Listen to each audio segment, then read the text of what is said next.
मैंने डिपार्टमेंट से अब जेडीए की पूरी लिस्ट मांगी है कि कहां कहां जेडीए की प्रॉपर्टी पे लोगों का नाजायज कब्जा है, किस एक शख्स को इन अफसरों ने टारगेट क्यों किया।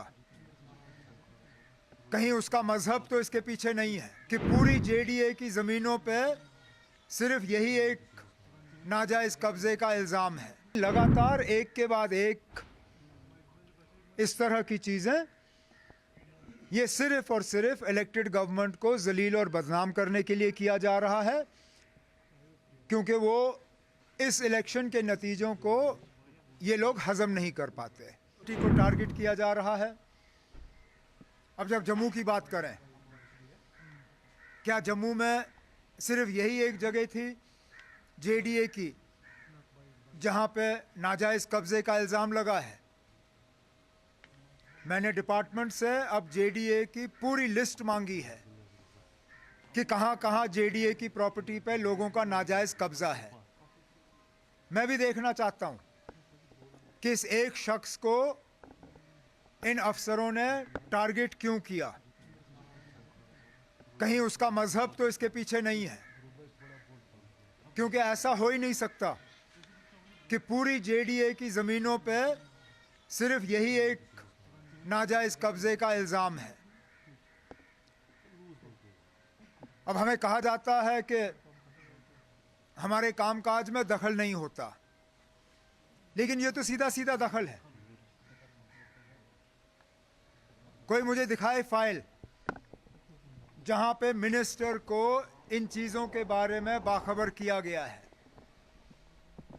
या कहीं पे हमसे मशवरा करके बुलडोज़र जो है गैराज से निकला गया है।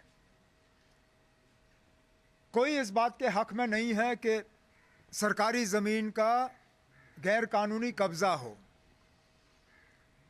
लेकिन ये लोग जो पिक एंड चूज़ तरीके से अपने बुलडोज़र का इस्तेमाल करते हैं इलेक्टेड गवर्नमेंट को जलील करने के लिए, उन्हें भी अपनी हरकतों से बाज आना चाहिए। आपको कोई इंफॉर्मेशन है इस बंदे के बारे में कि उसका बैकग्राउंड क्या है, क्या वजूहात है कि ना,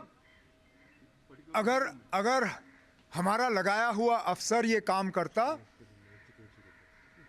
तो अभी तक मैंने उसके खिलाफ कार्रवाई की होती, क्योंकि बिना मिनिस्टर के इजाजत के आप इतने बड़े कदम ले कैसे सकते हो। कहीं ना कहीं तो इसमें, जैसे मैंने कहा, मुझे एक साजिश की बू अब दिखनी शुरू हो गई है।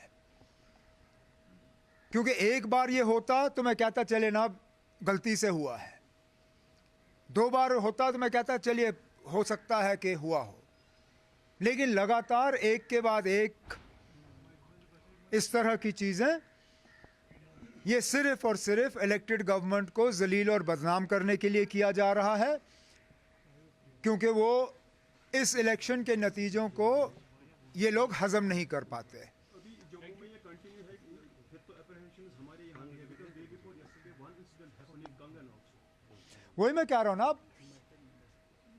ना ये हमारे जानकारी में लाई गई कि ये करने जा रहे हैं, ना इलेक्टेड गवर्नमेंट से कहीं इसके बारे में मशवरा हुआ। मैं फिर इस बात को दोहराता हूं, कोई इस चीज के हक में नहीं है कि गैर कानूनी सरकारी जमीन पे कब्जा हो किसी का, लेकिन कब्जे को ठीक करने का तरीका ये नहीं है कि आप पिक एंड चूज तरीके से करें। लिस्ट निकालिए। मैं अभी कहता हूं, जो जेडीए का सीईओ है, जरा छापे लिस्ट, कल अखबार में डाले, जितनी जम्मू में जमीनें जेडीए की गैर कानूनी कब्जे में हैं, जरा उनका लिस्ट निकाले, अखबार में छापे किन किन के नाम हैं। आप देखेंगे ना कौन कौन लोग इनके पीछे हैं। लेकिन चुन के एक मजहब के बुनियाद पे टारगेट हो